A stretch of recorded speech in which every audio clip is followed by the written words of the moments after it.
I'd like to welcome you to the fourth annual Security Science Lecture. You'll be aware, particularly reading the screen behind me, that this lecture is named in honor of Vincent Briscoe, who was an Imperial scientist, professor of inorganic chemistry, here between 1932 and 1955. He's credited with being the first scientific advisor for the security service, what we now call MI5. He worked with them during the First World War, concentrating on secret German writing, but then continued to work in the service of scientific advice, in the service, giving scientific advice throughout the interwar years, and also during and after the Second World War. And we're very pleased that we were able to use his name and honor it in this way by giving the name to our annual lecture. This is, as I said at the beginning, the fourth of our annual lectures. When I introduced the last lecture, the big piece of news was that Imperial had just been recognized as an academic center of excellence for cybersecurity research. And we've been able to build on that over the last year. And we've seen quite a rapid expansion of the Institute here at Imperial. I'm pleased to say we now have almost 50 academics affiliated with the Institute from across the college, spanning the whole range of interests that the Institute has. We've been particularly active in the cybersecurity area. The government's launched a number of research initiatives in this area over the last year, and I'm very pleased to report that the college has been successful in all of the initiatives. And this includes, in particular, the hosting of a new National Research Institute in automated program analysis and verification. More relevant to tonight's lecture, we've also built some external collaborations, and I'm pleased to say we built a very nice collaboration with the University of St Andrews. And over the summer, late summer, we held a very successful workshop in Oxford, which was looking at the topic of terrorist use of technology, so very pertinent to tonight. I'm sure Bruce will comment on this, but some of the key findings that came out of that workshop are really three. The first of which is that terrorists are pragmatists, and simple innovations often matter more than the complicated. They adopt something that we call frugal ingenuity, in the face of significant defenses and highly sophisticated countermeasures. The second key finding was that bombs and bullets will remain the method of choice. It's the theatre of a very physical attack that strikes fear and wins converts to the terrorist cause. More esoteric modes of attack are simply too prone to error and detection. Thirdly, having said all of that, the ubiquity and sheer availability of high technology to the non-specialist means that we would be foolhardy not to consider the many threats that might arise in the near future. And there are obvious examples of things like additive manufacturing or 3D printing of weapons, garage biology that is one of the popularizations of the movement into synthetic biology and so on that we've seen recently. Enough on that. Let me now turn to tonight's speaker. Bruce Hoffman is the director of the Center for Security Studies and director of Security Studies program at Georgetown University's Edmund A. Walsh School of Foreign Service.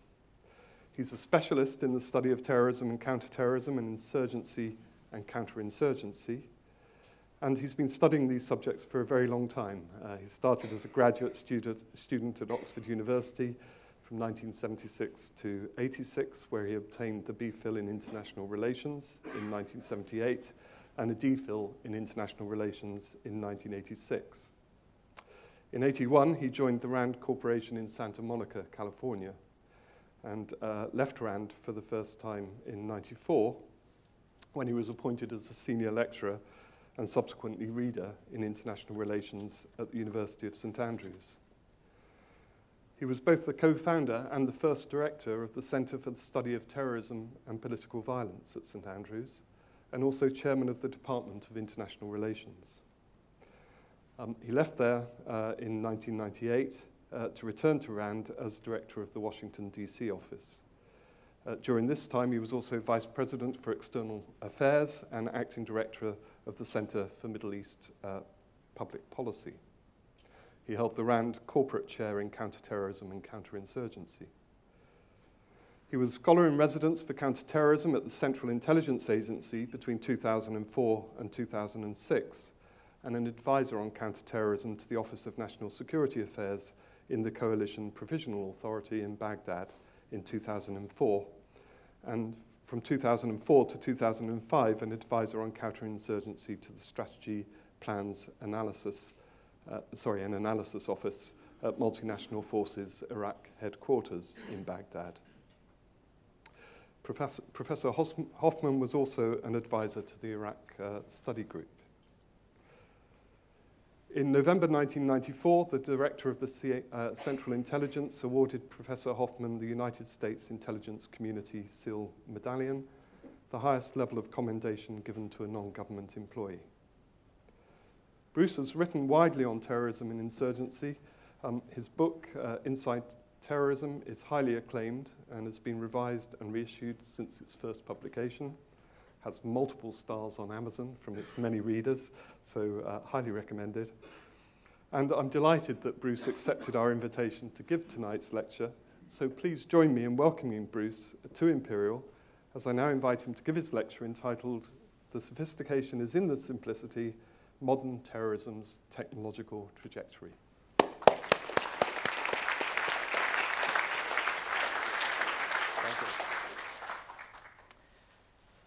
Thank you very much, Professor Hankin, for that very kind introduction.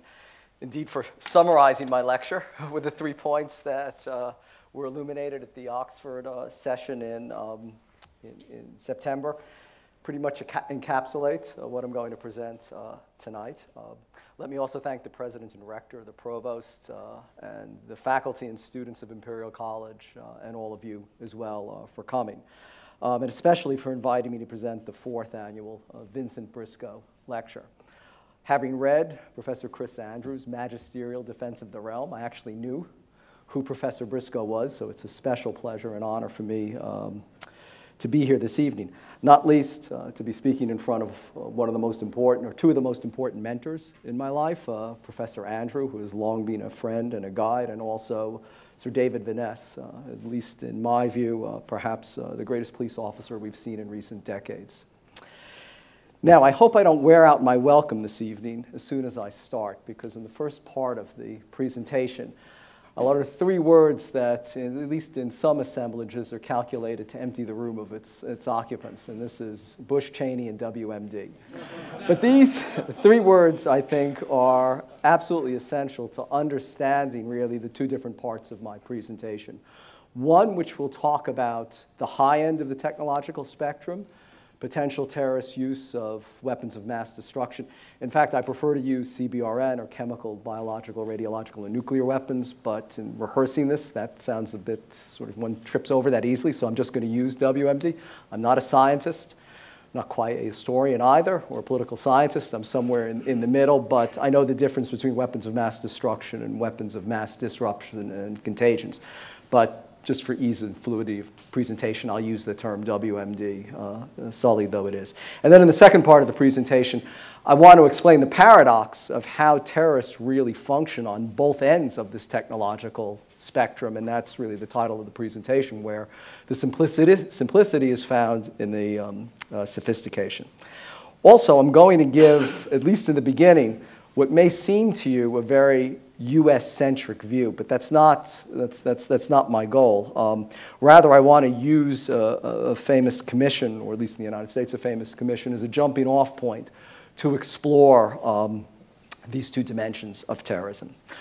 Also, unlike many Americans, I've basically weaned myself away from PowerPoints. I hope that's to the better. For so august an occasion of this, I prefer to read. Hopefully I'll have the sort of verve and charisma that will keep you listening, but I apologize if my Bronx accent is the only compelling thing that you hear. Among the most prescient analyses of the likely terrorist threats that the United States would face in the 21st century was the report published in September 1999 by the Commission on National Security 21st Century, better known as the Hart-Rudman Commission, in reference to its two co-chairs, former Senators Gary Hart and Warren Rudman. Evocatively titled New World Coming, it correctly predicted that mass casualty terrorism would emerge as one of America's preeminent security concerns in the next century. So don't forget, this was published in September 1999. Already, the report's first page lamented the traditional functions of law, police work, and military power have begun to blur before our eyes as new threats arise. And notable among these new threats is the prospect of an attack on U.S. cities by independent or state-supported terrorists using weapons of mass destruction. Although hijacked commercial aircraft deliberately flown into high-rises were not the weapons of mass destruction that the Commission had in mind, the catastrophic effects that this tactic achieved, obliterating New York City's World Trade Center, slicing through several of the Pentagon's concentric rings, and killing nearly 3,000 persons, indisputably captured the gist of that prophetic assertion. The report was also remarkably accurate and anticipating the terrorist organizational structures that would come to dominate the first dozen or so years of the new century. Future terrorists will probably be even less hierarchically organized and yet better networked than they are today. This is writing in 1999. Their diffuse nature will make them more anonymous, yet their ability to coordinate mass effects on a global basis will increase, the Commission had argued. And its vision of the motivations that would animate and subsequently fuel this violence were similarly revelatory. The growing resentment against Western culture and values in some parts of the world, as well as the fact that others often perceive the United States as exercising its power with arrogance and self-absorption, the report asserted, was already breeding a backlash that would both continue and likely evolve into new and more insidious forms. Some of the Commission's other visionary conclusions read like a retrospective summary of the past decade. The United States will be called upon frequently to intervene militarily in a time of uncertain alliances, reads one. While another disconsolately warns that even excellent intelligence will not prevent all surprises. Today's tragic events in Syria were also anticipated by the statement in the report that addressed the growing likelihood of foreign crises replete with atrocities and the deliberate terrorizing of civilian populations. Fortunately, the report's most breathless prediction concerning terrorist use of weapons of mass destruction, or WMD, has not come to pass. But this is not for want of terrorists trying to obtain such capabilities. Indeed, prior to the October 2001 US-led invasion of Afghanistan, al-Qaeda had embarked upon an ambitious quest both to acquire and develop an array of such weapons that, had it been successful, would have altered to an unimaginable extent our most basic conceptions about national security and rendered moot debates over whether terrorism posed a potentially existential threat or not. So let me move to the first part of the presentation, dodging the WMD bullet. The terrorist attacks on September 11, 2001 completely recast global perceptions of threat and vulnerability. Long-standing assumptions that terrorists were more interested in publicity than in killing were dramatically swept aside that morning in the rising crescendo of death and destruction. The butcher's bill that morning was without parallel in the annals of modern terrorism. Throughout the entirety of the 20th century, no more than 14 terrorist incidents had killed more than 100 persons. And until September 11, 2001, no terrorist operation had ever killed more than 500 persons in a single go. Viewed from another perspective, more than twice as many Americans perished within those excruciating 102 minutes than had been killed by terrorists since 1968. the year widely accepted as marking the advent of modern international terrorism. So massive and consequential a terrorist onslaught naturally gave rise to fears that a profound threshold in terrorist constraint and lethality had been crossed. Renewed fears and concerns were in turn generated that terrorists would now embrace an array of deadly non-conventional weapons in order to inflict even greater levels of death and destruction than had occurred that day. Attention focused specifically on terrorist use of WMD, and the so-called Cheney Doctrine emerged to shape America's national security strategy. The doctrine derived from Vice President Dick Cheney's reported statement that if there's a 1% chance that Pakistani scientists are helping al-Qaeda build or develop a nuclear weapon, then we have to treat it as a certainty in terms of our response. What the 1% doctrine meant in practice, according to one observer, was that even if there's just a 1% chance of the unimaginable coming due, act as if it's a certainty. Countering the threat of non-conventional weapons proliferation thus became one of the central pillars of the Bush administration's time in office, whether by rogue states arrayed in an access of evil, or by terrorists who might acquire such weapons from those same states or otherwise develop them on their own. In the case of al-Qaeda, at least, these fears were more than amply justified. That group's interest in acquiring a nuclear weapon reportedly commenced as long ago as 1992, a mere 4 years after its creation. An attempt by an al-Qaeda agent to purchase uranium from South Africa was made either late the following year or early in 1994 without success. Bin Laden's efforts to obtain strategic nuclear material nonetheless continued, as evidenced by the arrest in Germany 4 years later of a trusted senior aide named Mamdouh Mahmoud Salim while attempting to purchase enriched uranium. And in May 1998, the al-Qaeda leader issued a proclamation in the name of the International Islamic Front for Fighting the Jews and Crusaders. Titled The Nuclear Bomb of Islam, the proclamation declared that it is the duty of Muslims to prepare as much force as possible to terrorize the enemies of God.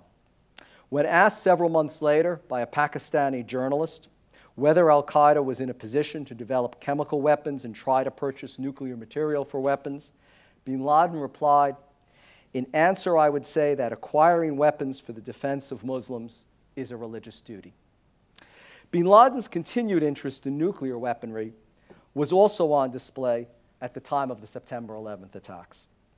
Two Pakistani nuclear scientists named Sultan Bashir Ruddin Mahmoud and Abdul Majid spent 3 days that August at a secret al-Qaeda facility outside of Kabul.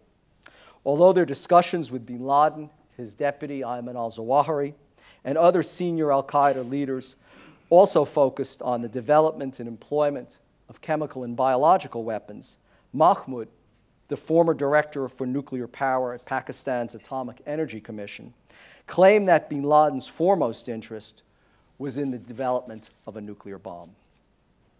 The movement's efforts in the biological warfare realm were, however, far more advanced and appear to have begun in earnest with a memo written by al-Zawahiri on April 15, 1999, to Mohammed Atef, then deputy commander of al-Qaeda's military committee.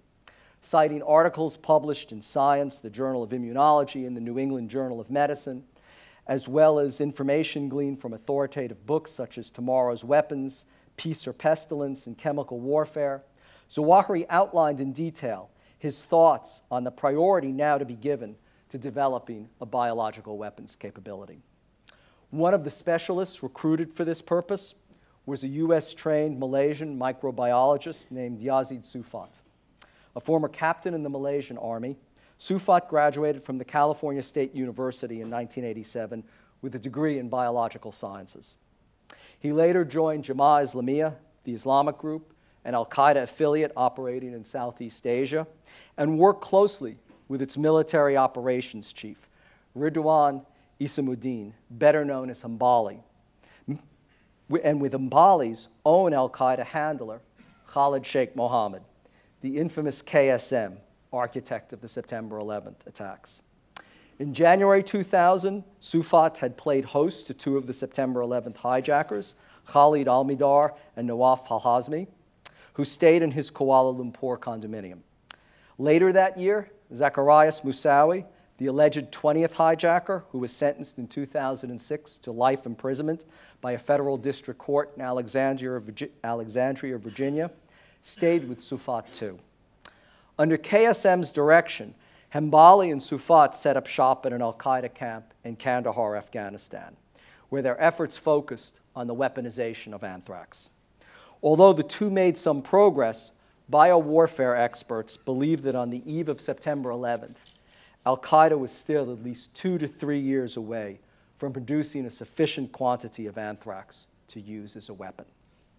Meanwhile, a separate team of al-Qaeda operatives was engaged in a parallel research and development project to produce ricin and chemical warfare agents at the movement's Durunta camp near the eastern Afghan city of Jalalabad. As one senior U.S. intelligence official explained, al-Qaeda's WMD efforts weren't part of a single program, but rather multiple compartmentalized projects involving multiple scientists in multiple locations. The Durunta facility reportedly included laboratories and a school that trained hand-picked terrorists in the use of chemical and biological weapons.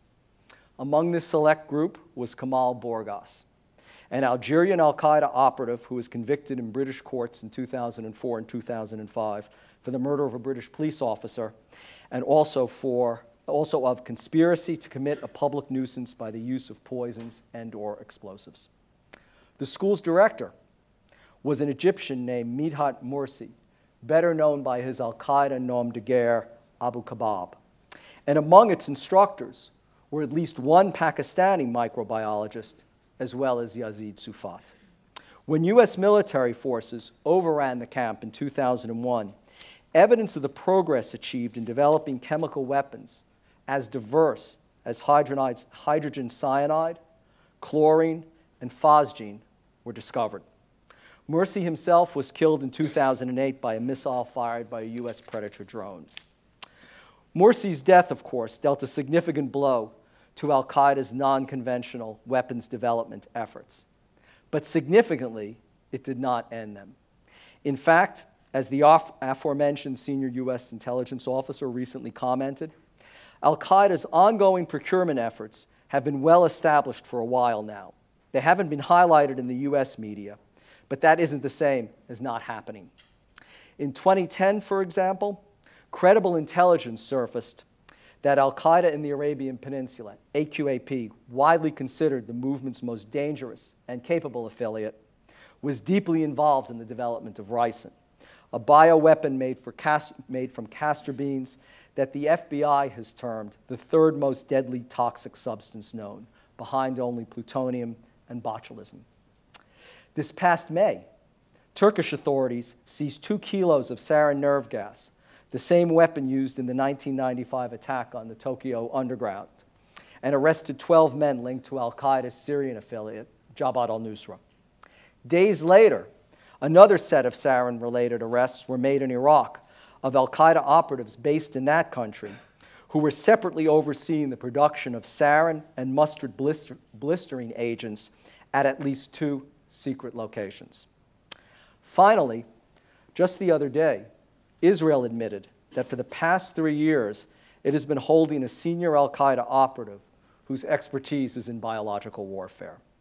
The revelations over his alleged biological weapons links, one account of the detention noted, come amid concerns that al-Qaeda affiliates in Syria are attempting to procure bioweapons and may already have done so. Indeed, Syria's ongoing civil war, the prominent position of 2 key al-Qaeda affiliates, Jabhat al-Nusra and the Islamic State of Iraq and the Levant, along with other sympathetic jihadi entities enmeshed in that epic struggle, coupled with the potential access afforded to Bashir Assad's chemical weapons stockpiles, suggests that we have likely not heard the last of al-Qaeda's interests and ambitions to obtain nerve agents poison gas, and other harmful toxins for use as mass casualty weapons. Let me now shift for the latter half of the presentation or the lecture to the opposite end of the technological spectrum, where we see the simplicity is very much in the sophistication. Nonetheless, a fundamental paradox appears to exist so far as terrorist capabilities involving chemical, biological, and nuclear weapons are concerned. As mesmerizingly attractive as these non-conventional weapons remain to al-Qaeda and perhaps other terrorist organizations, they have also proven mostly frustratingly disappointing to whomever has tried to use them. Despite the extensive use of poison gas during World War I, for instance, this weapon accounted for only 5% of all casualties in that conflict. Even in more recent times, chemical weapons claimed the lives of fewer than 1%, roughly 5,000 persons, of the 600,000 Iranians who died in the 1980 to 1988 Iran-Iraq War. The Japanese cult, Aum Shinrikyo, succeeded in killing no more than a dozen persons in its attack on the Tokyo Underground in 1995. And 5 years earlier, no fatalities resulted from a Tamil Tiger's assault on a Sri Lankan armed forces base in East Kiran, Sri Lanka, that employed chlorine gas. In fact, the wind changed direction and blew the gas into the Tiger's own ranks, thus aborting their attack. The wartime use of biological weapons has a similarly checkered record. On at least 11 occasions before and during World War II, the Imperial Japanese Army employed germ agents as diverse as cholera, dysentery, bubonic plague, anthrax, and paratyphoid, disseminated both in water and in air. Not only did these fail to kill as many Chinese soldiers as the Japanese had hoped, but on at least one occasion, the 1942 assault on Chekiang, 10,000 Japanese soldiers themselves were affected, of whom nearly 2,000 died. The Japanese program's principal defect, a problem to all efforts so far, the American terrorism expert Professor David Rappaport has concluded, was an ineffective delivery system. The difficulties of using germs as weapons is further substantiated by the work of Dr. Seth Karras, a researcher at the National Defense University in Washington, D.C. Karras has compiled perhaps the most authoritative accounting of the use of biological agents involving a wide range of adversaries, including terrorists, government operatives, ordinary criminals, and the mentally unstable. His exhaustive database reveals that during the entire 20th century, a grand total of 10 people were killed and fewer than 1,000 made ill as a result of a couple of hundred acts of either bioterrorism or biocrimes. The majority of these incidents, moreover, involve the selective poisoning of specific people rather than the wholesale, indiscriminate attacks against civilian populations often imagined. The formidable challenges of obtaining the strategic nuclear material needed to construct a nuclear bomb, along with the fabrication and dissemination difficulties involving the use of noxious gases and biological agents, perhaps account for the operational conservatism long observed in terrorist tactics and weaponry. As politically radical or religiously fanatical as terrorists may be, they nonetheless to date have overwhelmingly seemed to adhere or to prefer the tactical assurance of the comparatively modest efforts achieved by the conventional weapons with which they are familiar, compared with the risk of failure inherent in the use of more exotic means of death and destruction. Terrorists, as Brian Jenkins famously observed in 1985, thus continue to appear to be more imitative than they are innovative. Accordingly, what innovation does occur tends to be more in the realm of the clever adaptation or modification of existing tactics, such as turning hijacked commercial airliners into human cruise missiles, or in the means and methods used to fabricate and detonate explosive devices, than in the use of some new or dramatically novel or different weapon. Terrorists have thus basically functioned in a technological vacuum, either aloof or averse to the profound changes that have fundamentally altered the nature of modern warfare. Whereas technological progress has produced successively more complex, lethally effective, and destructively accurate weapon systems that are deployed from a variety of air, land, sea, and space platforms, terrorists continue to rely, as they have for more than a century, on the same two weapon systems, the gun and the bomb. Admittedly, the guns used by terrorists today have larger ammunition capacities and more rapid rates of fire than the simple revolver the Russian revolutionary Vera Sasulich used in 1878 to assassinate the Governor General of St. Petersburg. Similarly, bombs today require smaller amounts of explosives that are exponentially more powerful and more easily concealed than the sticks of TNT with which the Fenian dynamiters terrorized London more than a century ago. But the fact remains that the vast majority of terrorist incidents continue to utilize these same two attack modes. Why is this? There are perhaps two obvious explanations: ease and cost. Indeed, as Leonardo da Vinci is said to have observed in a completely different era and an entirely different context, simplicity is the ultimate sophistication.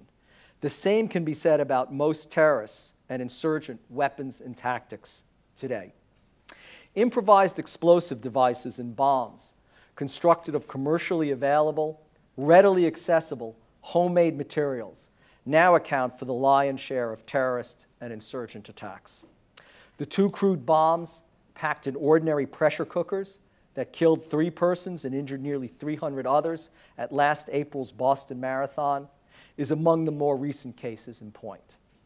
As are the succession of peroxide-based bombs that featured in the July 2005 suicide attacks on London transport, the 2006 plot to blow up 7 American and Canadian airliners while in flight from Heathrow to various destinations in North America, and the 2009 attempt to replicate the London transport bombings on New York City's subway system. The account of the construction of the bombs intended for the New York City attack, presented in the recently published book, Enemies Within, vividly illustrates this point.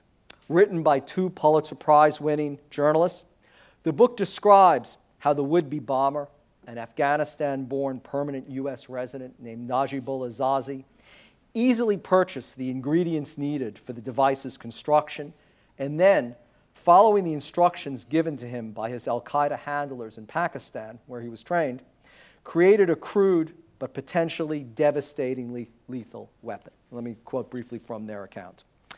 For weeks he'd been visiting, this is Najibullah Zazi they're talking about. For weeks he'd been visiting beauty supply stores, filling his carts with hydrogen peroxide and nail polish remover. At the beauty supply warehouse, among the rows of wigs, braids, and extensions, the manager knew him as Jerry. He said his girlfriend owned hair salons. There was no reason to doubt him. On pharmacy shelves, in the little brown plastic bottles, hydrogen peroxide is a disinfectant, a sting-free way to clean scrapes. Beauty salons use a more concentrated version to bleach hair or activate hair dyes. At even higher concentrations, it burns the skin. It is not flammable on its own, but when it reacts with other chemicals, it quickly releases oxygen, creating an environment ripe for explosions. Even with a cheap stove, it's easy to simmer water out of hydrogen peroxide, leaving behind something more potent. It takes time, and he had plenty of that. Preparing the explosive initiator was only slightly more complicated, but considerably more dangerous. Hence, Zazi had to be especially careful. Again, I'm picking up the narrative from the book. He added the muriatic acid and watched as the chemicals crystallized. The crystals are known as triacetone triperoxide, or TATP. A spark, electrical current, even a bit of friction can set off an explosion. The white crystal compound had been popular among Palestinian terrorists. It was cheap and powerful, but its instability had earned it the nickname Mother of Satan. When he was done mixing, he rinsed the crystals with baking soda and water to make his creation more stable. He placed the finished product in a wide-rimmed glass jar about the size of a coffee tin and inspected his work. There would be enough for 3 detonators. 3 detonators inside 3 backpacks filled with a flammable mixture and ball bearings. The same type of weapon that left 52 persons dead in London in 2005. He was ready for New York. These types of improvised weapons are not only devastatingly effective, but remarkably inexpensive, hence further accounting for their popularity with terrorists and insurgents today. The House of Commons Intelligence and Security Committee, which investigated the 2005 London transport attacks, for instance, concluded that the entire operation cost less than £8,000 to execute. This sum included an overseas trip to Pakistan so that the cell leader and an accomplice could acquire the requisite bomb-making skills at an al-Qaeda facility or training camp in that country's northwest frontier province, the purchase of all the needed equipment and ingredients once they were back in Britain, the rental of an apartment in Leeds that they turned into a bomb factory, the hiring of cars and purchase of cell phones, and other incidentals. The cost-effectiveness of such homemade devices and their appeal to terrorists is, of course, not new. Decades ago, the Provisional Irish Republican Army demonstrated the disproportionate effects and enormous damage that crude, inexpensive, but powerful homemade explosive devices could achieve. In what was described at the time as the most powerful explosion in London since World War II, a pyrofertilizer-based bomb made with urea nitrate and diesel fuel exploded outside the Baltic Exchange in April 1992, killing 3 persons, wounding 90 others, leaving a 12-foot wide crater and causing an estimated $1.25 billion in damages and lost revenue. Exactly a year later, a similar bomb devastated the nearby Bishopsgate, killing 1 person and injuring more than 40 others. Estimates put the damage and economic losses as a result of that blast at $1.5 billion. Long a staple of pyro operations, fertilizer had cost the group in the early 1990s on average 1% of the comparable amount of plastic explosive. Although after adulteration, fertilizer is admittedly less powerful than plastic explosive, for example, the Czech-manufactured military ordnance Semtex that was used to down Pan Am Flight 103 in 1988 explodes at about 8,000 yards a second and has a high explosive rating of 1.3, whereas such improvised explosives using urea nitrate exploded only about 3,000 yards a second and ranged between 0.25 to 0.8 in high explosive rating. However, these improvised explosives tend to cause more damage than plastic explosives because the energy of the blast is more sustained and less controlled. Similarly, the homemade bomb used in the first attack on New York City's World Trade Center in 1993, consisting of urea nitrate derived from fertilizer, but enhanced by 3 canisters of hydrogen gas to create a more powerful fuel-air explosion, produced a similarly impressive return on the terrorist investment. The device cost less than $400 to construct. Yet it not only killed 6 persons, injured more than 1,000 others, and gouged a 180-foot wide crater 6 stories deep beneath the tower, it also caused an estimated $550 million in damages and lost revenues to the businesses housed there. Finally, the seaborne suicide bomb attack on the USS Cole, a U.S. Navy destroyer anchored in Aden, Yemen 6 years later, reportedly cost al-Qaeda no more than $10,000 to implement. But in addition to claiming the lives of 17 American sailors and wounding 39 others, it cost the U.S. Navy $250 million to repair the damage caused to the vessel. This trend towards the increased use of improvised explosive devices has, of course, had its most consequential and pernicious effects in Iraq and Afghanistan during our 2 countries' prolonged deployments there. As Professor Andrew Bacevich, the retired U.S. Army officer turned Boston University academician, has written, No matter how badly battered and beaten the terrorists on these and other recent battlefields, they were not intimidated, remained unrepentant, and kept coming back for more, devising tactics against which forces, optimized for conventional combat, did not have a ready response. The term invented for this was asymmetric conflict, loosely translated as war against adversaries who don't fight the way we would like them to.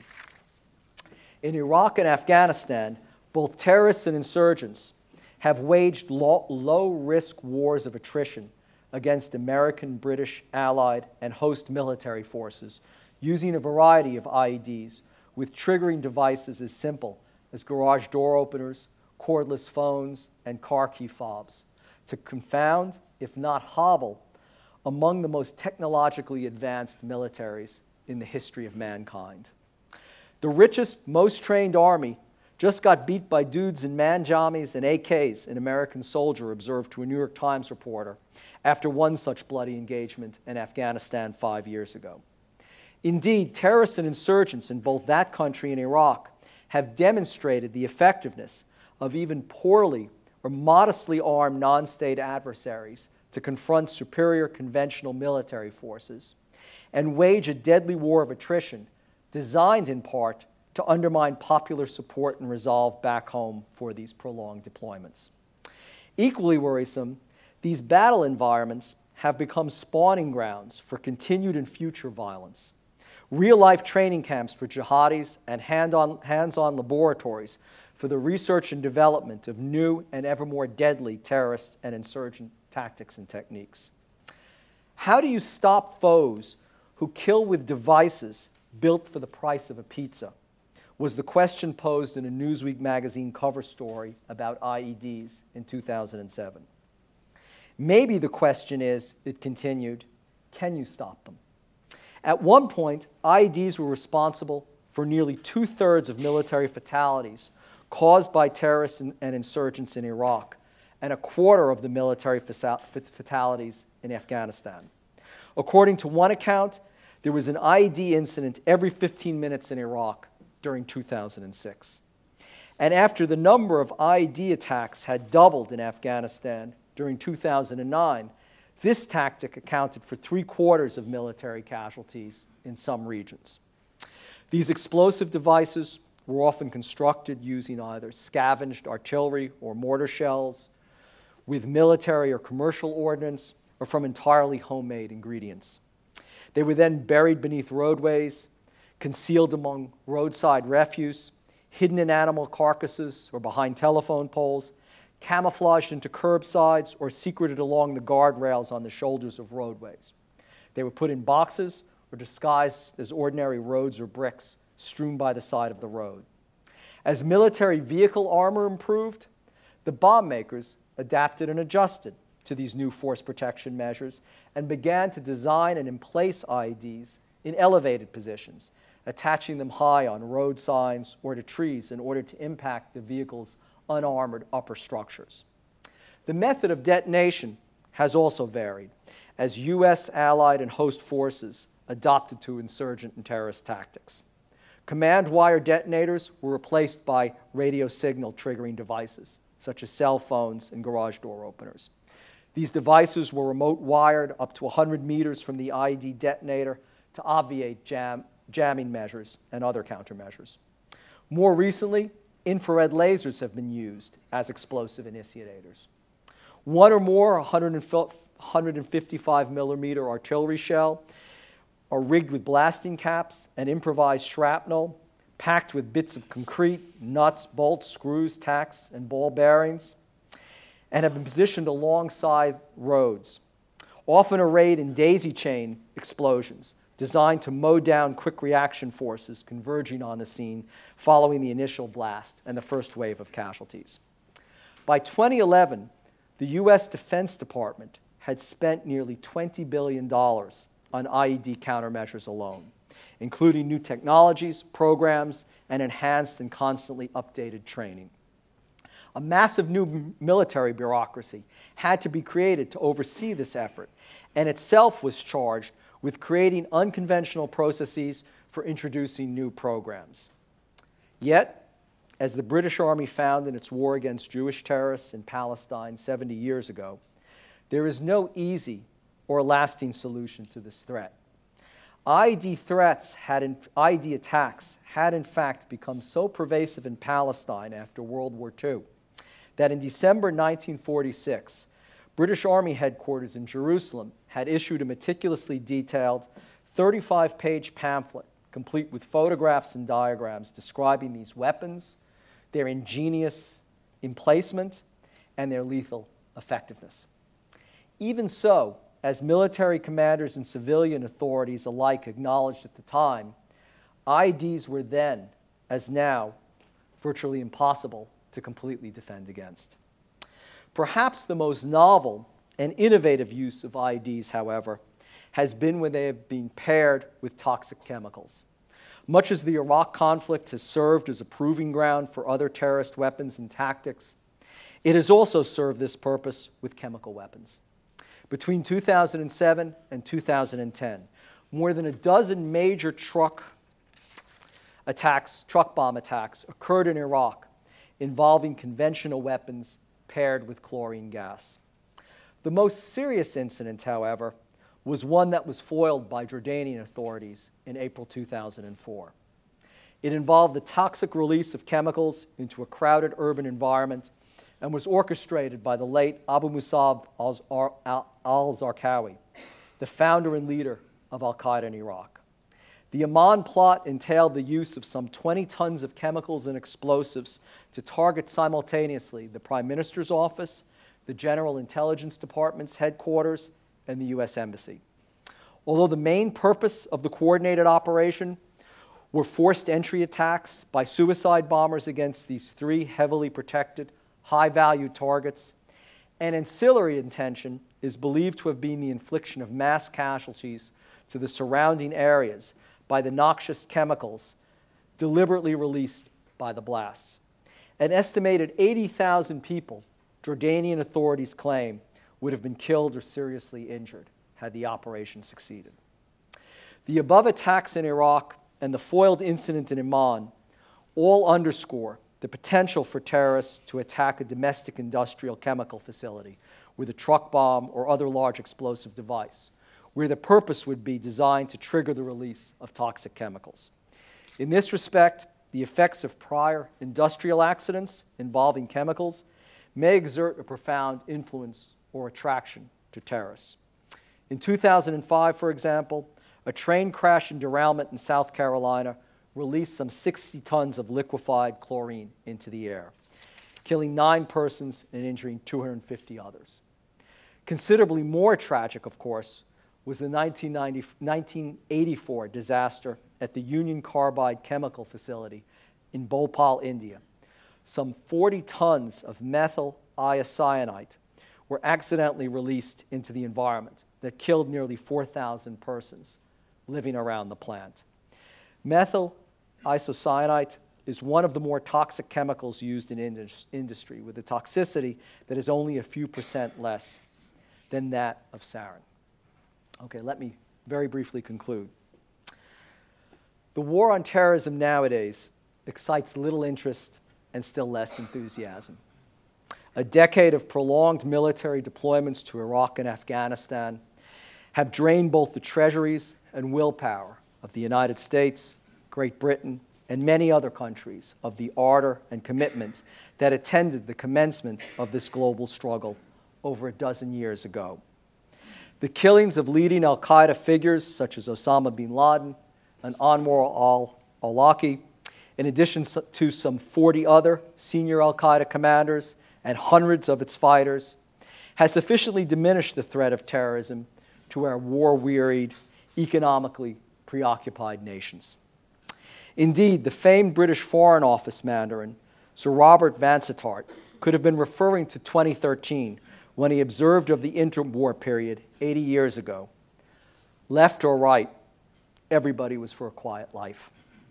But before we exhale a collective sigh of relief that the threat from either al-Qaeda or terrorism has passed, it would be prudent to pause and reflect on the expansive dimensions of al-Qaeda's WMD research and development efforts described in this lecture, and to consider as well the continuing developments on the opposite end of the terrorism technological spectrum that have likewise transformed the threat against superior militaries and even against reigning superpowers. Like it or not, the war on terrorism continues, abetted by the technological advances of our adversaries and thus far mercifully countered by our own technological prowess, but all the more so by our continued unyielding vigilance. Thank you very much.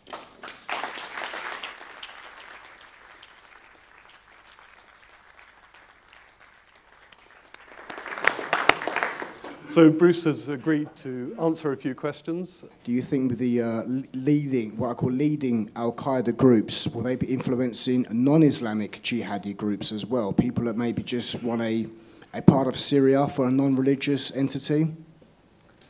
I'm sorry, could you, I didn't well, quite hear. Going back to the Syrian question, Yes. the leading al-Qaeda groups, they're the ones that have been focused on by Assad and US, etc. Right. Do you think they will influence non-Islamic, i.e. secular groups who are just interested in a bit of land and oil? That's a very good question. I think, unfortunately, at the moment, for the foreseeable future, the jihadi groups are in ascendance, even though there's often an intense rivalry between Jabhat al-Nusra and the ISIS. But they have, firstly, I think, proven the most effective in fighting against the Assad forces. But what worries me more is that they have at least laid the groundwork for facilitating their dream of carving out a territory that they can rule and govern, that they can impose their interpretation of Sharia. And what worries me the most, oddly enough, isn't their kinetic abilities or their warfighting capabilities. I mean, that goes hand in glove with terrorists and guerrillas everywhere. It's much more complicated, of course, in Syria because of, I just read a UN report that said there's at least 5,000 different militias fighting Assad there. But what worries me the most is that these two al-Qaeda entities, as a child, I never believed that a leopard could change its spots. And al-Qaeda in the past was, fortunately for us, its own worst enemy, and its activities in Iraq was a classic example of that. But what I find so worrisome is that, firstly, in some circles, Jabhat al-Nusra is being seen as a more moderate force than the ISIS, than the Islamic State of Iraq and Asham or the Levant. And secondly, that both groups are doing what al-Qaeda never did in the past, again, to our benefit. They're engaging in social welfare activities.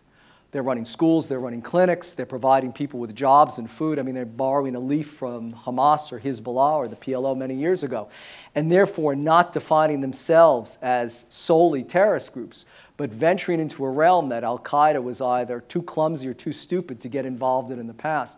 And that to me is worrisome because, unfortunately, with those sorts of services, I mean, ice cream contests, al-Qaeda sponsoring ice cream contests, tug of wars between Jabhat al-Nusra and the ISIS, I mean, like sort of village fairs. I mean, that to me is the most worrisome thing is, unfortunately, they're getting smarter. And even if they haven't quite changed their spots, they've changed their appearance, and they're deliberately, I think, trying to cultivate or develop a constituency in Syria to an extent that they really had failed everywhere else.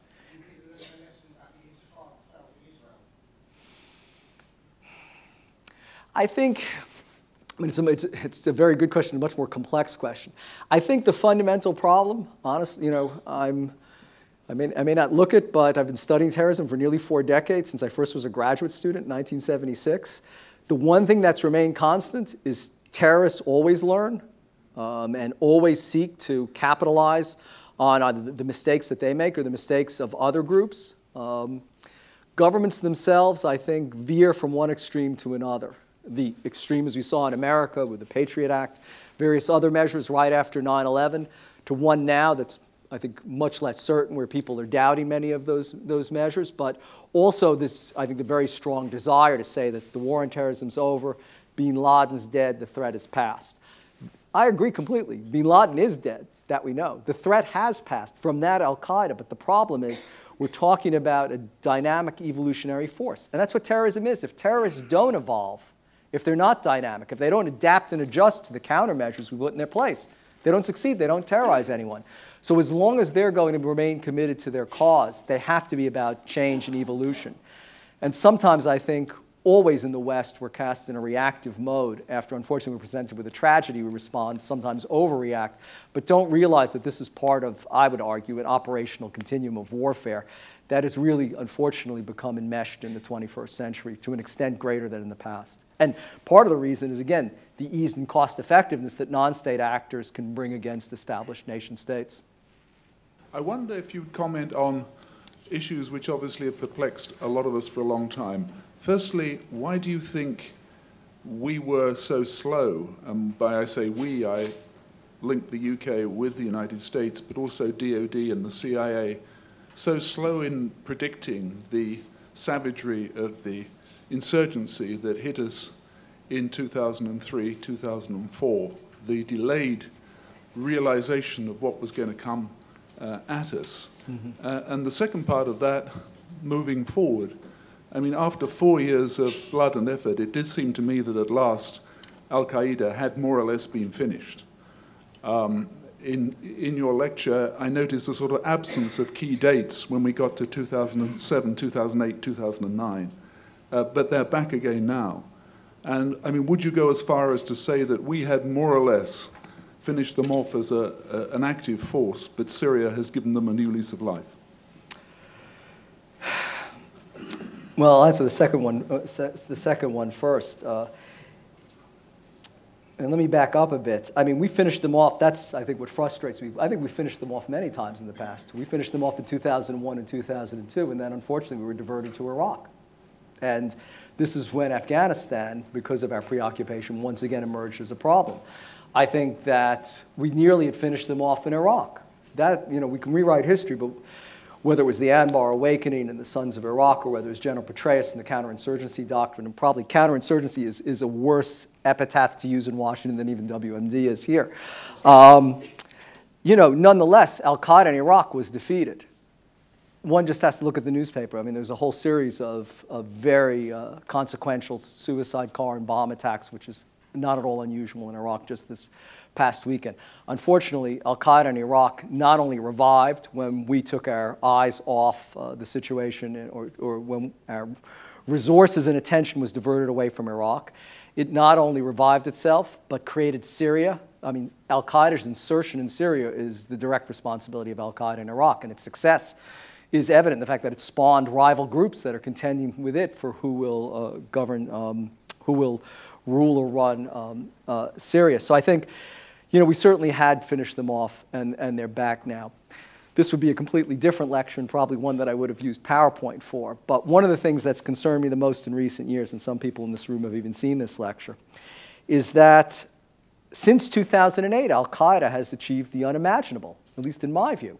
Al-Qaeda has actually grown and increased while the rest of the world's economies, government bureaucracies, militaries are shrinking.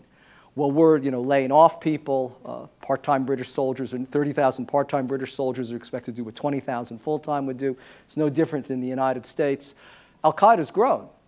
In 2008, it had perhaps 7 or 8 theaters of operation around the globe.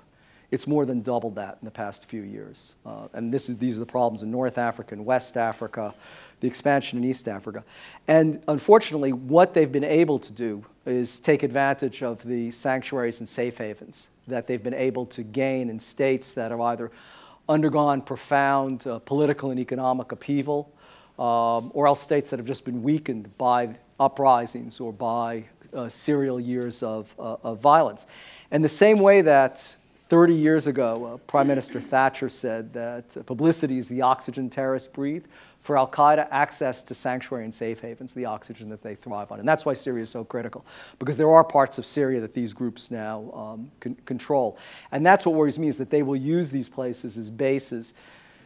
One, I mean, as pessimistic as I am about many things in life, another September 11th attack, one hopes, is beyond the realm of the current Al-Qaeda. Although on September 10th, 2001, I would have told you I thought that was beyond that Al-Qaeda as well.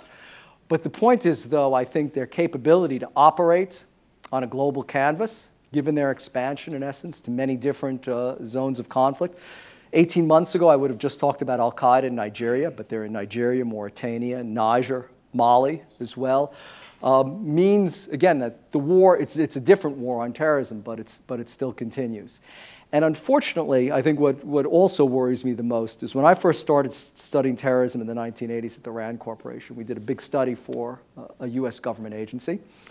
And I thought this was rather surprising, but not atypical. The most common vocation of terrorists in the 1970s and 1980s were either school teachers, university professors, and they were in either philosophy or political science departments, or perhaps medical doctors. I mean, we still see medical doctors are popular. Ayman al-Zawahiri is a doctor. What's so worrisome now is that at least recent reports, unclassified, that I've been reading from Pakistan, Al-Qaeda is not recruiting sort of the stereotypical warrior hill tribesmen that come down from the hills with, shalwar kameez and bandoliers of bullets and AK-47s. They're recruiting well-educated, middle-class Pakistani youths that come, of course, from that country's university's most prestigious faculties, engineering and the sciences. And that, I think, does have the potential to change terrorism to an extent that we haven't seen it when there were people like myself, historians or political scientists or philosophers. And your first question about didn't anyone see the insurgency coming into 2003 and 2004? I was in Baghdad then. I was an advisor. Wishful thinking was the order of the day. I mean, the vice president at the time, the secretary of defense at the time, outlawed the word insurgent. These were, as we heard on the media, dead-enders or thugs. There was a complete dismissiveness of the threat. I remember when I arrived in Baghdad in 2003, I was at all these meetings, and I thought, this is really odd. No one's talking about the sort of canonical counter-terrorists or counterterrorism or counterinsurgency measures that had been used in Northern Ireland, for example, and in other places for many years. And I first thought, well, I guess they tried them all and they just didn't work and they're moving on. It was only after I was there for a while I realized that basically any discussion of that had been banned. So it was really only when the situation deteriorated, and I was there when it really deteriorated so badly in 2004 that we finally recognized what was happening. And then there was the obvious point. You cashier an entire army or an entire class of people and you put them out in the street. They have no way to support their families. They're going to turn to whatever sources. And a lot of the insurgency was driven by economics then. I mean, the people that we were interrogating would admit that. I think we'll take any other questions in a slightly more relaxed atmosphere. So what I'd like to do now is call upon our President and Rector, Sir Keith O'Nyans, to move a formal vote of thanks. And then we'll invite you all to join us for a drink just immediately opposite this lecture room. Keith. I haven't got a microphone, so I hope you can hear me. Bruce, on behalf of all of us here, can we thank you for what has been quite an exceptional lecture, and I think we just had us all really quite transfixed. I mean, you've taken us through the 90s, the 2000s, on an extraordinary journey of fact and exposing the events, reminding us of many of the gruesome ones from which your initial thesis about technology use emerges rather elegantly. Looking around the audience here, I see quite a large number of people who in one role or another spent quite a lot of their lives during this period dealing with these problems, thinking about them, putting policies into place, building the bridges with the United States, and so on. I think all of us here, Bruce, will rest on your final words and note, and you point out, that geographically the threat has spread. Probably per unit area it's weakened. Some of the principal drivers are still there, and we must never be complacent as to what lies ahead. Bruce, that was absolutely terrific. Can I thank everybody here to thank Bruce for an extraordinary lecture, and without PowerPoints. That's also quite extraordinary here. Thank you. Thank you.